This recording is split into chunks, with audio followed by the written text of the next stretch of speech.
Assalamualaikum warahmatullahi wabarakatuh semuanya. Oke, di sini sebelumnya kenalin nama aku Neng Dini Fauzia. Aku dari jurusan Tasawuf Psikoterapi, Fakultas Usuluddin, Universitas Islam Negeri Sunan Gunung Jati Bandung. Nah, di sini ada teman aku namanya Ajalia Fatima Dina, jurusan Teknik Informatika, Fakultas Sains dan Teknologi, tentunya sama seuniversitas yaitu di UIN Sunan Gunung Jati Bandung. Nah, sebelumnya nih aku mau nyapa dulu. Halo.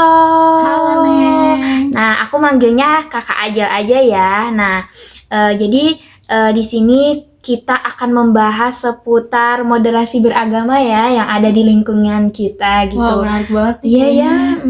Nah, oke, langsung aja ya guys. Nah, jadi aku tuh tahu bahwasannya Kakak Ajal ini tuh mengikuti Ormas Persis, sedangkan aku itu NU gitu. Nah, kenapa aku mengetahui Kakak Ajal ini mengikuti organisasi masyarakat Persis? Karena dari latar belakang sebelumnya itu dari SMP sama SMA-nya itu sekolahnya itu udah Persis.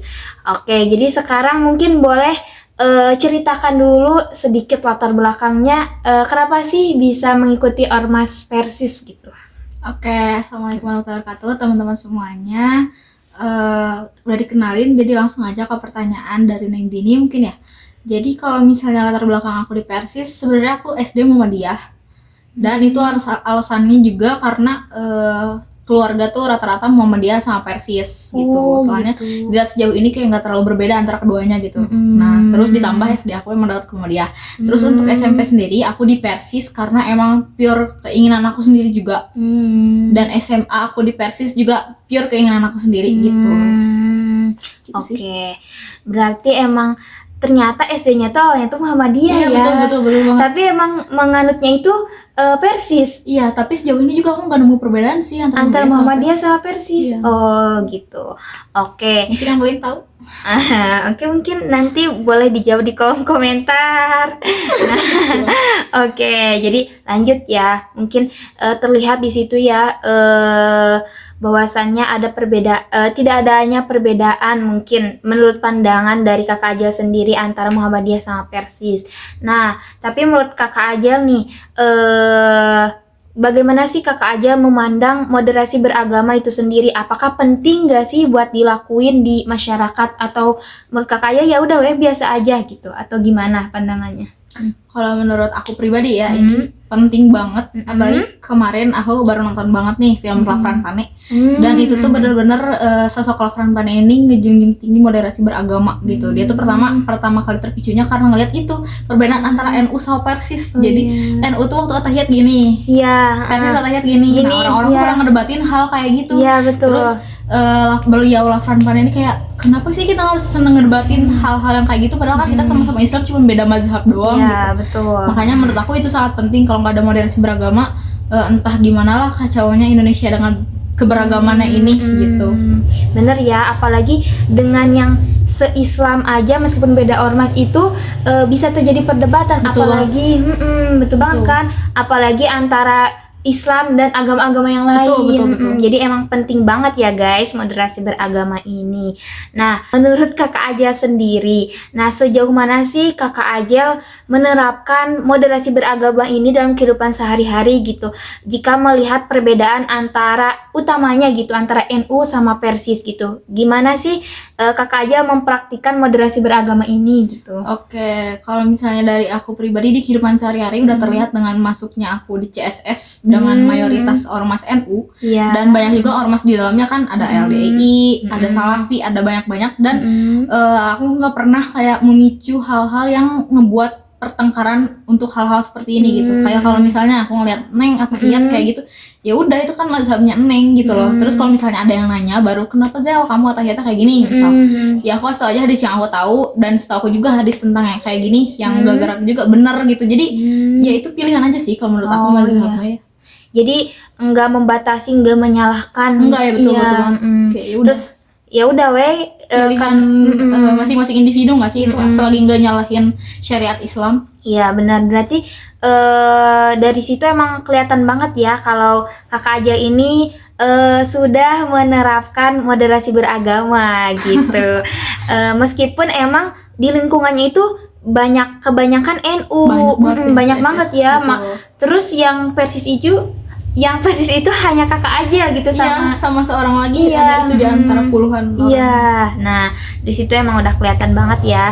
Nah menurut Kakak Ajel nih, apakah ada dari pendidikan Persis itu yang mendukung untuk menjalankan peran moderasi beragama? Misalnya tuh kayak kegiatan di Persis tuh ada pelajaran moderasi beragama, atau apakah kegiatan yang memang mendorong moderasi beragama ini tuh untuk disebarkan di masyarakat luas? Ada gak sih menurut Kakak Ajel? Kalau sejauh ini sih aku kan selalu dari SMP sampai SMA rata-rata karena aku walaupun pesantren tapi masuknya ke jurusan IPA nggak kayak di kedalam-dalamin, cuman pasti ada pelajaran sejarah agama Islam atau SKI. Nah itu, nah di SKI itu dipelajarin semua, nggak cuma dari sejarah Persis doang kayak gitu kan diajarin dari semua kayak NU tuh asalnya kayak gini terus ini kayak gini. Maksudnya dengan diajarkan itu kan berarti dari pihak Persis sendiri mendukung adanya moderasi beragama gitu, menghargai adanya ormas-ormas lain yang ada di Indonesia ini, seperti itu kalau mungkin. Oke, berarti dengan mengetahui sejarahnya ya. Betul. Menurut Kakak Ajel nih, apakah menurut Kakak Ajel moderasi beragama ini tuh di kalangan Persis itu sudah diterapkan gitu di masyarakat luas gitu? Apakah itu tuh udah diterapkan belum sih gitu? Atau ada yang belum mengetahui dari moderasi beragama itu sendiri sehingga seringkali memunculkan konflik gitu? Kalau pandangan saya pribadi ya terhadap ormas saya sendiri, apakah sudah mengikuti moderasi beragama atau belum? Seperti yang dibilang tadi, sangat sudah mengikuti moderasi beragama ya, karena emang sejauh yang aku lihat orang-orang Persis yang aku kenal, nggak ada yang kayak emang sengaja menimbulkan keributan untuk hal-hal seperti perbedaan mazhab yang kayak gitu-gitu, kayak ya udah menghargai aja gitu. Sejauh yang aku lihat. Iya, berarti sejauh ini memang menurut Kakak Ajel bahwasannya masyarakat Persis itu sudah menerapkan moderasi beragama gitu. Tapi Kakak Ajel pernah gak sih mengalami suatu hal ataupun peristiwa terkait moderasi beragama yang menurut Kakak Ajel itu tuh sangat berkesan gitu? Pernah nggak? Baru banget lah dari CSS. Oh iya benar. Rihlah menjunjungin ke makam-makam wali-wali. Kalau misalnya dari Persis sendiri nggak ada kayak misalnya berdoa, apa sih yang kayak itu disebutnya? Ziarah, berdoa, mendoakan orang-orang yang sudah meninggal gitu. Iya, tapi bacaan tahlil. Tahlil kayak gitu nggak ada tahlilan. Terus waktu ke makam siapa ya, Sunan Muria, apa yang ada air minum. Oh iya. Nah itu yang air minumnya pada dibotolin, diminum. Nah itu karena aku mah sebenarnya belum pernah merasakan itu sekali, dan itu pengalaman pertama buat aku. Tapi aku nggak langsung judging gitu, aku kayak seru ternyata, mau apa sih bikin pengalaman baru berkesan gitu loh gitu. Kalau dari aku. Tapi kan itu pengalaman baru ya, soalnya betul. Di Persis tuh gak ada kayak ziarah, ataupun bukan ziarah sih, lebih ke tepatnya tahlil ya, ataupun tahlil, kayak si air minum dalam botol tuh didoakan terus diminum gitu, gak ada mungkin. Iya, karena misalnya khususnya di Sunan Muria kan itu kayak ya betul. Nah itu tuh sebenarnya kalau di NU tuh emang sudah menjadi rutinitas gitu. Jadi ada kayak kalau ada orang yang meninggal pasti ada tahlilan gitu selama 7 hari, terus nanti ke 40 harinya terus menerus didoakan gitu. Terus biasanya air minum itu tuh entah itu diminum atau diinikan ke orang yang sudah ke kuburan orang yang sudah meninggal gitu. Nah tapi dengan itu Kakak Ajel bisa mengambil pelajaran gak sih dari peristiwa itu? Maksudnya tuh gini, kan kemarin tuh Kakak Ajel teh mengikuti rihlah ziarah, tapi Kakak Ajel teh ikut tapi nggak ikut serta kayak mendoakan orang-orang yang meninggal, tahlilan. Aku itu ikut. Oh itu tuh sebagai bentuk moderasi beragama gitu? Itu bisa jadi, tapi aku kalau ikut mendoakan, tapi untuk hal-hal yang selainnya yang panjangnya kan banyak ya kegiatannya dari tahlilan atau apa itu ziarah yang pas ke Sunan itu. Kalau buat aku sih, aku ikut kegiatan, ikut mendoakan wali-walinya, aku ikut. Tapi aku di sana tujuan utamanya sebenarnya datang juga buat ingat mati buat diri pribadi aja sih. Oh iya. Sebagai reminder aja kalau misalnya suatu saat nanti aku pasti bakal meninggal gitu. Tapi emang di kehidupan sehari-hari gak mempraktikkan itu ya, soalnya Iya betul, soalnya nggak ada tahlilan di Persis. nggak ada guys. Oke. Jadi sudah terlihat ya guys bahwasanya kakak Ajel ini tuh sudah menerapkan moderasi beragama di lingkungannya. Nah, adapun yang kakak Ajel pahami moderasi beragama itu tuh apa sih gitu? Secara singkat mungkin Iya, ya, secara karena- singkat aja. Iya.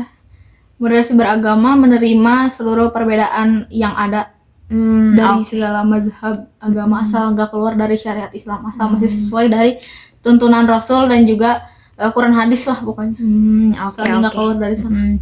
Itu betul banget guys. Jadi kita tuh harus menghargai keyakinan dan perbedaan, meskipun emang kan kita emang sama-sama Islam, hanya saja beda mazhab gitu. Kan semua ormas itu pasti punya landasannya. Betul. Gitu, dan menurut mereka itu benar gitu guys. Nah, oke, mungkin sekarang di sesi yang terakhir, yaitu ada gak sih kesan ataupun pesan terakhir terkait moderasi beragama gitu kepada orang yang nonton video ini? Ada gak sih closing statement gitu dari kakak Ajel terkait moderasi beragama dan apa yang sudah diperbincangkan hari ini gitu? Oke, mungkin pesan-pesan terakhir dari aku sendiri buat penonton video Neng Dini. Buat kalian yang masih merasa susah untuk menerima perbedaan, masih belum menemukan nikmatnya moderasi beragama, mungkin harus coba-coba ikut kegiatan, tapi jangan langsung ngikutin full. Coba kayak amati dulu dan kalian bakal ngerasain nikmatnya perbedaan itu sendiri. Betul. Gitu sih. Jadi terima kasih banyak ya. Iya, sama-sama. Kasih sudah berkenan untuk diwawancarain, untuk Buat Neng membincang-bincang. apa sih yang enggak? Pokoknya lope-lope.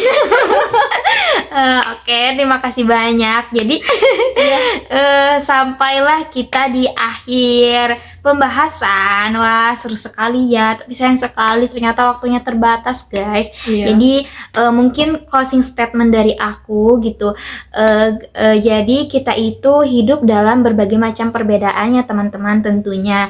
Jadi berbagai agama, suku, bangsa, bahasa dan lain sebagainya. Maka terutama untuk dalam beragama gitu, pastinya kita harus menerapkan moderasi beragama ini dalam kehidupan sehari-hari gitu, karena moderasi beragama ini tuh memiliki beberapa prinsip yang dimana di dalamnya kita harus menerapkan sikap tengah-tengah, tidak ekstrim ke kiri maupun tidak ekstrim ke kanan. Jadi kita harus menghargai berbagai perbedaan di antara kita semua gitu, tidak memaksakan kehendak antara satu dengan yang lainnya dan menerima semua perbedaannya. Begitu teman-teman. Oke, jadi sekian dari kami. Makasih ya Neng, ilmunya Iya. keren banget loh. Iya, makasih juga ke Kak Ajel. Oke, sekian dari kami. Wassalamualaikum warahmatullahi wabarakatuh. Assalamualaikum warahmatullahi wabarakatuh. Dadah.